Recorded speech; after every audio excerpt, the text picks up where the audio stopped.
Kita lanjutkan diskusi kita pagi ini, semakin panas walaupun tidak sepanas suasana politik di tanah air. Tapi minimal bisa menjadi sebuah alternatif tontonan bagi penonton kita untuk belajar sportivitas juga ya dengan event Piala Dunia. Bungkus, Argentina bagaimana?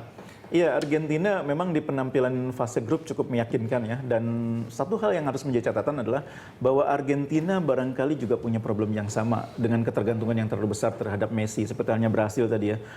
Seolah-olah tidak ada pemain yang bisa menggantikan peran Messi dalam urusan menyelamatkan Argentina. Dan itu agak mengherankan untuk sebuah tim yang memiliki pemain sekelas Aguero, sekelas Higuain, Di Maria. Kontribusi mereka terhadap tim sepertinya terlalu kecil dalam tanda petik ya. Apakah Messi merasa ada overload beban? Sudah pasti, dan itu saya pikir sesuatu yang merugikan bagi Messi. Karena dengan tuntutan yang begitu besar terhadap Messi, beban yang begitu besar, dia sendiri juga main tidak terlalu optimal. Di Piala Dunia kali ini terlepas dari gol-golnya, Messi sebetulnya tidak sebagus kalau dia main di Barcelona. Bukan permainan puncaknya? Bukan permainan puncaknya secara individu ya. Cuma memang dia diuntungkan oleh keberhasilannya menciptakan gol-gol kritis, meskipun kadang-kadang golnya datang pada saat-saat menjelang pertandingan habis. Artinya kerjasama tim di Argentina masih cukup solid? Belum jalan. Bahkan ada satu sektor yang menurut saya yang agak lemah dari Argentina, lini tengah. Yang biasanya lini tengah tersebut diisi oleh pemain-pemain yang punya kemampuan mengatur permainan dengan baik. Sekarang Argentina tidak punya.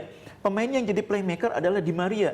Pemain yang justru posisi naturalnya adalah sayap kiri. Jadi memang ini agak unik. Argentina tidak punya seorang playmaker. Ini sesuatu yang memalukan dalam sejarah sepak bola Argentina. Ini apakah bagian dari strategi menempatkan pemain-pemain seperti itu atau kelemahan pelatih sebenarnya? Pelatih rupanya melihat bahwa Di Maria cukup sukses bermain di posisi lini tengah ketika di Real Madrid.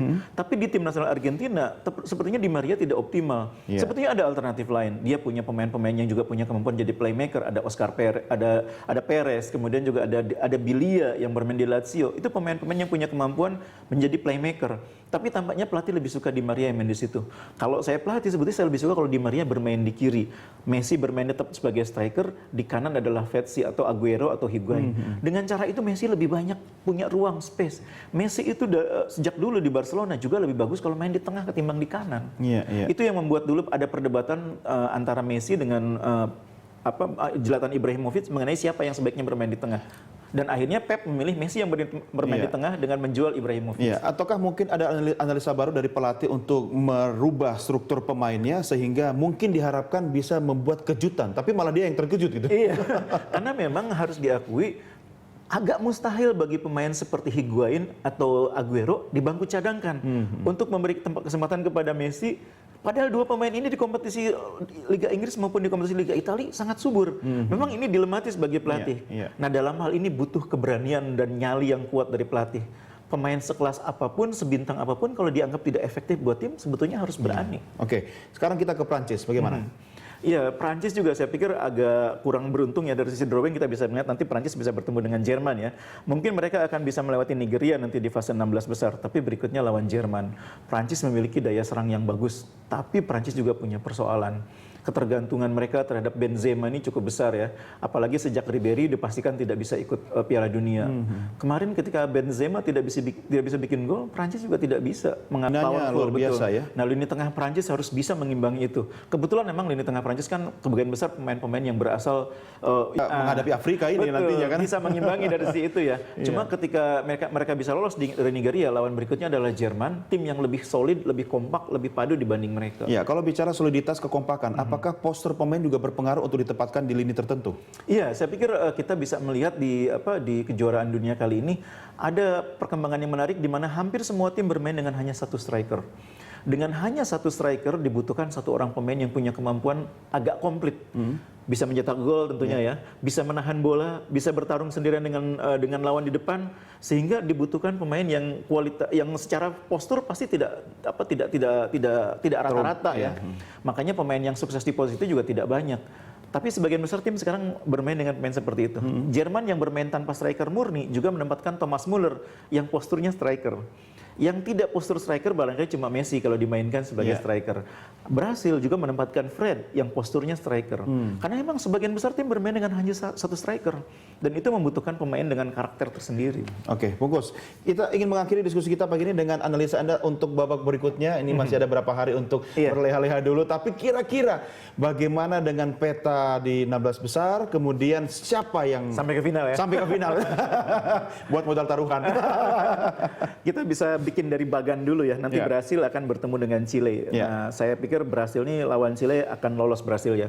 12 pertemuan terakhir tuh Brasil menang 10 kali lawan Chile. 2 imbang, belum pernah kalah. Berhasil lah itu ya. Di bawahnya nanti ada Kolombia lawan Uruguay. Ini pertandingan yang mungkin banyak orang akan lebih melihat Kolombia. Kalau melihat Kolombia di fase grup luar biasa. Tapi saya masih punya feeling Uruguay akan menang. Kenapa begitu? Mereka saya pikir akan termotivasi oleh kasus Suarez untuk membuktikan Cavani yang bermain jelek di laga sebelumnya akan menjadi pemain yang berbeda nanti di fase knockout. Apalagi kalau didukung oleh Forlan. Tapi kasus Suarez bisa jadi bumerang juga loh. Bukan tidak melulu harus jadi trigger bagi pemain untuk menaikkan semangatnya kan? Bisa mengurangi daya dobrak memang. Tapi kalau kita mengingat kualitas Cavani, kualitas Forlan, itu bukan pemain yang kemampuannya di bawah Suarez. Ini kita bicara mental pemain ya? Mental pemain maupun kualitas ya. Jadi kualitas mereka saya pikir cukup untuk menggantikan peran Suarez. Dan jangan lupa 6 pertemuan terakhir melawan Kolombia, ini kan 2 negara ini sering bertemu di Amerika Latin. Uruguay menangnya 4 kali, Kolombia cuma sekali. Saya pilih Uruguay. Jadi nanti Brasil akan bertemu dengan Uruguay di fase perempat final. Di bawahnya ada Prancis lawan Nigeria. Dengan segala hormat kepada Nigeria, saya pilih Prancis. Kemudian di bawahnya ada Jerman lawan Aljazair. Aljazair juga bermain cukup bagus di Piala Dunia kali ini untuk bisa lolos fase grup. Tapi sekali lagi dengan segala hormat, Jerman masih terlalu kuat. Jadi Jerman yang akan lolos bersama Prancis. Jadi Jerman akan bertemu dengan Prancis di perempat final. Nah, saya masih melihat bahwa Jerman lebih lengkap dibanding Prancis, sehingga Jerman lolos ke semifinal menghadapi Brasil yang di pertandingan di grup kelompok atasnya bisa mengalahkan Uruguay. Kali ini Uruguay saya pikir agak sulit untuk bermimpi mengulangi final 1950 karena bertemu Brasilnya justru bukan di final. Dan kali ini Brasil yang akan menang untuk mencapai semifinal bertemu dengan Jerman sebagai lawannya di semifinal. Di kelompok yang lain nanti akan bertemu Belanda dengan Meksiko. Orang Indonesia sebagian besar pasti akan dukung Belanda ya. Tapi saya kok punya feeling Meksiko ini yang bisa bikin kejutan. Meksiko ini tim yang alot-alot gitu loh modelnya. Ini karena Belanda ketemu Meksiko. Betul. Kalau Belanda ketemu yang lain bisa jadi lebih mudah ya? buat Belanda ya. Nah, Belanda tidak beruntung menurut saya ketemunya Meksiko. Jadi saya punya feeling Meksiko yang akan lolos dari situ. Kemudian di bawahnya mereka akan bertemu dengan Costa Rica, Yunani. Nah, ini pertandingan yang sulit. Yunani ini tim yang lolosnya pun agak beruntung gitu ya.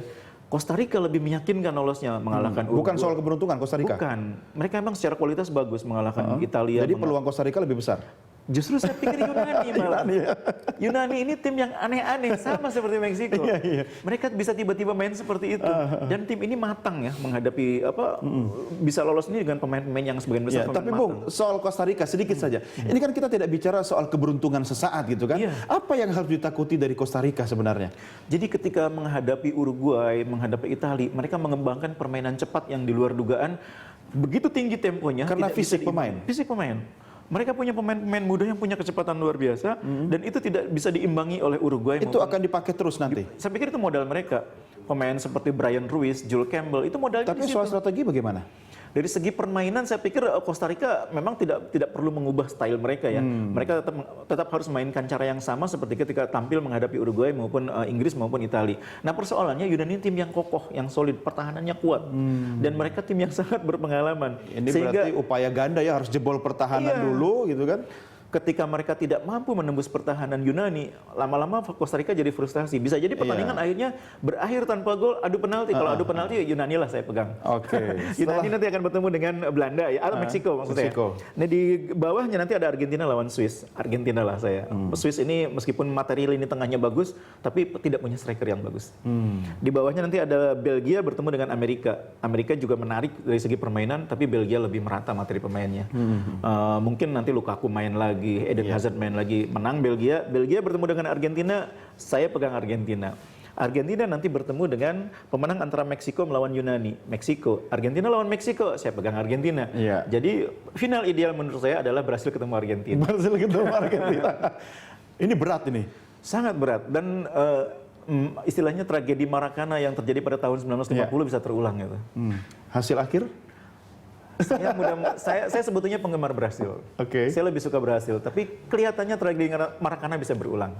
Oke, jangan khawatir, ini bukan hasil akhir Pilpres Indonesia kok.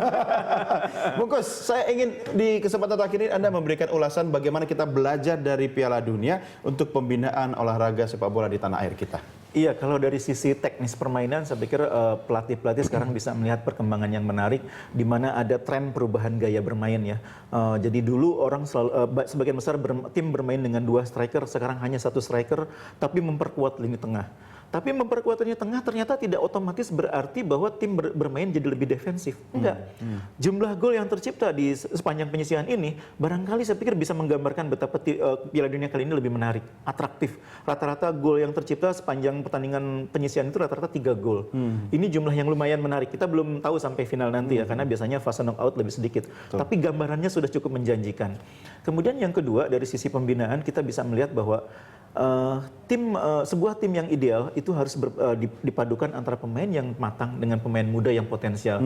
Tidak ada tim yang hanya terdiri atas pemain muda bisa membuat sesuatu yang luar biasa. Keberanian pelatih dibutuhkan. Keberanian pelatih dan kejelian untuk memadukan itu. Masih banyak lagi sebetulnya kalau kita bicara misalnya tapi kalau di tanah air lebih penting tidak adanya intervensi dari pihak lain ya. Dan gaji pemain. Bungkus, terima kasih bersama kami. Baik, sampai ketemu di babak final ya. Iya. Baik, pemirsa, demikian diskusi kita pagi ini. Kami segera kembali untuk melanjutkan informasi lainnya. Tetap bersama kami.